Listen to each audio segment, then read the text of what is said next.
Hello and welcome to another episode of Top Deck, the series where we take a look at some of the leading TCG deck lists.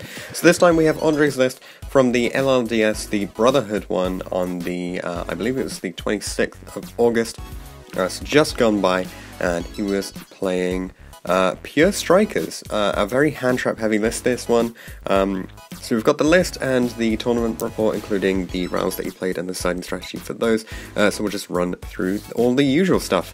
So we start off with triple Ash Blossom, triple Vela, and triple Ghost Ogre, followed up by one Driver and triple Gamma. So 12 hand traps here, pretty hefty, no impermanences. I think he went with Vela because he didn't have impermanence available, but he said it was pretty good anyway, and you could just link it off, so that's pretty cool. Then he's also running the triple Ray to get additional starters, on top of the Foolish Goods engine here actually, with the Metal Foes Fusion. Then 2 Desires, 1 Rotor to get that extra starter card, 2 Area 0, same reasoning as well, and then Afterburners, Jamming Waves, triple Hornet Drones, triple Widow Anchor, double Multi-Roll, triple Engage, 1 Terraforming and 1 Upstart. For the extra deck, triple Gagari, triple Shizuku and double Hayate, 1 Space Insulator, 1 Phoenix, 1 Unicorn, 1 Ningirsu, 1 Topologic Bomber Dragon, 1 Boral Sword Dragon, and finally 1 Cypher and Lord Omega. The side is pretty generic, so it's triple Sphere Mode, triple MST, and triple Twisters. The MST is probably the most outlandish thing here, and then triple Shared Ride and triple Strike, so really equipping himself against a sort of unknown meta, but with a few ideas of what might come up in there, because suddenly the Brotherhood was quite a big event. I believe it was 6 rounds of Swiss, and being a UK LLDS, you never really know what you're going to be going up against, but you do want to be prepared for the most important matchups. So for the tournament report that we have from Andre, so this is what he said. So coming into this event, I was honestly barely practiced, but luckily the new Shadows pack didn't add much to the already set in stone metagame. I had the option to play the Invoked deck, but I felt I was drastically more comfortable with a Pure Striker build, so I played that instead. I decided to blind second, as I felt the new Invoked deck was a serious threat to my deck, along with it being really strong for me, as I could break weak boards with Afterburners, and a whole host of hand traps at my disposal made things much easier. A few notes about the deck itself. Other than it being catered to going second, I decided to still play the rather outdated Foolish Goods package, as I saw that it has been dropped by a lot of lists to find room for other cards such as the Skyblaster or the Ibli or the Darkness Diablos builds.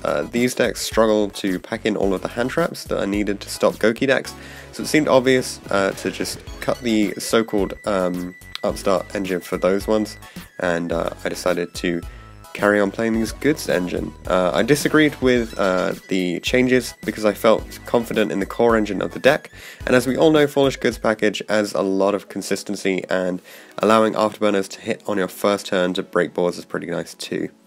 Otherwise, I feel the deck is pretty standard.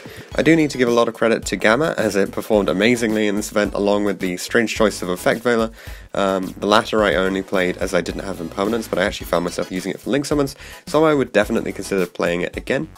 And then regarding the extra spell or trap removal in the side, I wanted MST for specifically for playing versus Trickstar, as it 1-for-1's the field spell, and I could side it for any heavy trap deck as well.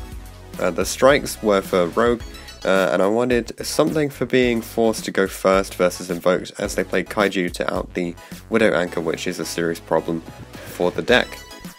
So onto the rounds then.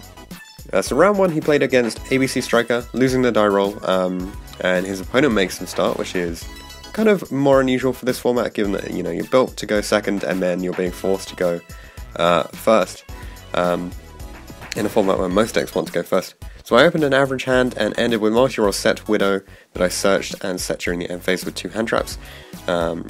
His opponent started with Sky Striker package, which Andre then hit with Vela, and he ashed the Shizuku in the end phase. Andre then used Engage in the next turn, and at this point his opponent knows that the game is over.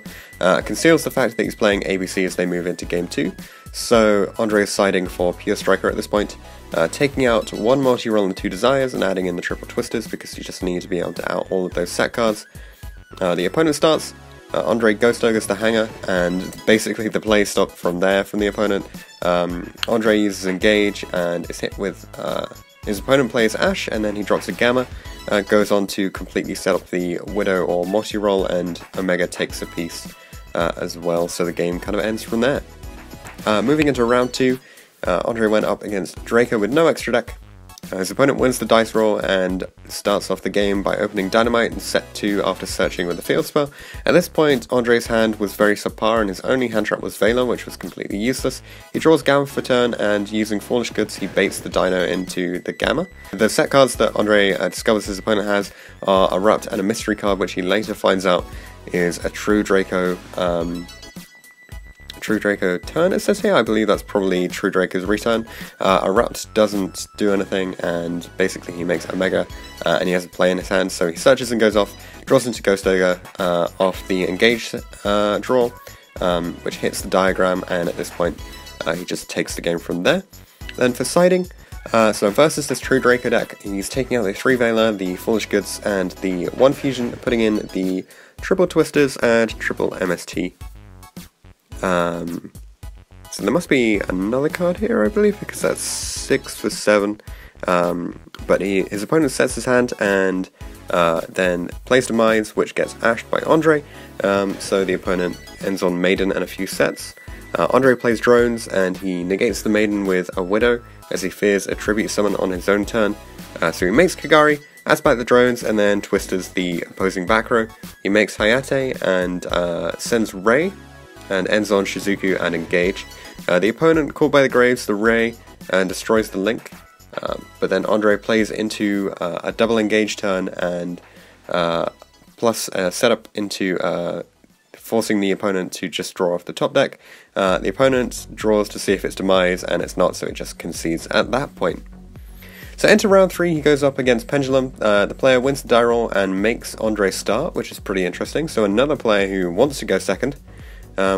Andre opens the usual setup and gets a draw from his engage. His hand is clogged with Driver and Gamma at this point, which are completely dead, but his opponent opens a lot of combo cards, and after a very long turn back and forth with the opponent trying to Electromite before his Pendulum Summon, he ends on a fairly large board, pretty much breaking the multi-roll luck with a Tornado, and only leaving Andre with Engage and a Field Spell.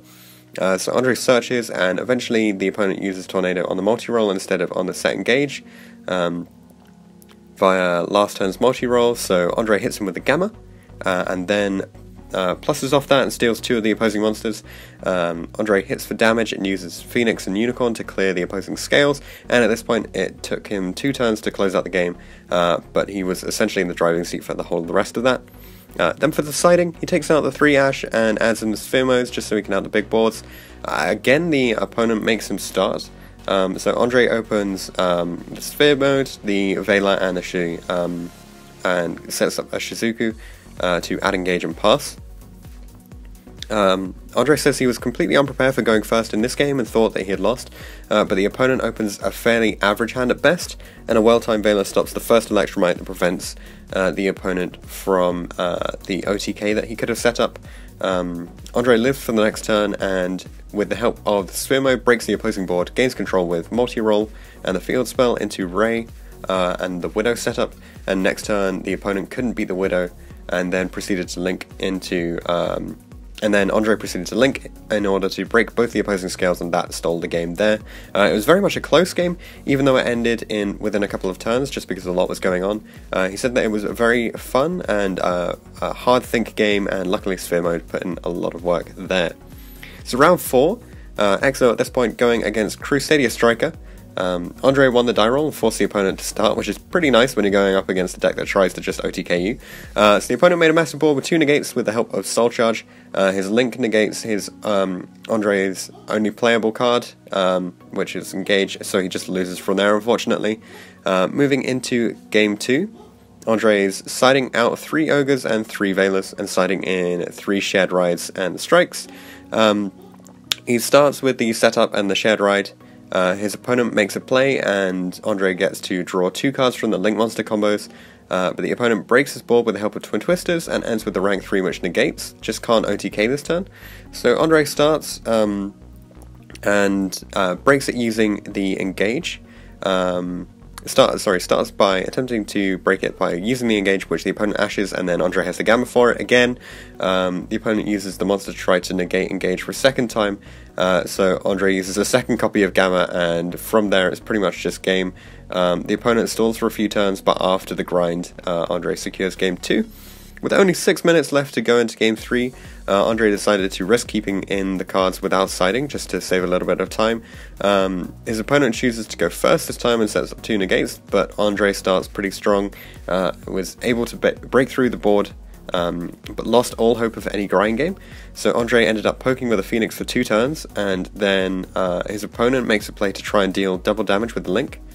With only seconds to go, Andre was able to make a Widow play and steal a monster, and just about have enough damage that he can win in time. It was a really great match, he said, and a really great game as well. His opponent wasn't even salty, as even without the time rule, it was Andre's match in the end, because he just would have had control at that point.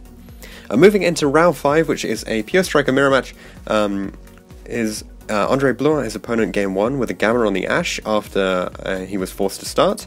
He didn't do any siding, and then in game 2 it was nearly 30 minutes in which both of them ran out of Link monsters, and Andre managed to secure the game, luckily, with the time rule essentially. He had a very strong opponent, and he couldn't tell if the result would have been the same without the current time rules. But luckily for him, his Hayate hit his opponent in the face twice, which meant that he was, of course, leading in terms of life points, giving him the win 2-0. And the final round against Sky Striker Trickstar, Andre decided to go second after winning the die roll. In game 1, his opponent sets up the standard plays, so Andre plays around the Droll combo and uses Afterburners to rip apart the opponent's board, and then sets up the multi-roll. The opponent then goes on to win the game with chip damage and Trickstar burn, so Andre decided to risk siding for first, and it paid off pretty well for him. So he sided out the Jamming Waves, the Triple Ogre, the Triple Vela, and 2 Desires as well, and instead he was putting in Triple Twisters, a 3 Shared Ride, and 3 Strike. So game 2, Andre starts. It begins very grindy with hand traps and with Twin Twisters hitting a Widowmaker, which allows Andre to win this game. It was far too long to report, but he said it was overall a really great game. Moving into game 3, reverting back to the original list, only changing out the Ogres for Twin Twisters. So the opponent starts and opens the usual combos, and then Andre plays around the traditional combo and gammas the Droll on a Terraforming. With the help of Omega, he's able to outgrind the opponent and win from there. So going 6-0 at this event, and he said overall it was a really great event and well run as usual by Michael. Thanks to Reese for testing with him and driving him home, and he hopes that the deck can survive the ban list. So great to see the current evolution of the Pure Striker list moving into very heavy hand trap format. It's cool to see that this deck, because it's so consistent and it's sort of this very simple but structurally intact engine, that you can take this to a lot of LLDS events where you have no idea what you're going to be facing up against, but you have generic or sort of versatile outs for pretty much anything that can pop up in the game, which is allowing a lot of Pure Strikers to take LLDS victories here. So congratulations, Andre, and good luck to you in future events, and hopefully we'll see you again on the channel. Thanks for watching this episode of Top Deck. If you have any comments or suggestions that you would like to make, leave them in the comment section down below. Check out the description for details of how you can get involved in this series. You can enter by voice interview, or instead you could just send all of your information over Facebook Messenger. Anything like that will be absolutely fine. If you want to see anything in particular from the upcoming series, then be sure to get in touch, and I'll see you guys in the next video.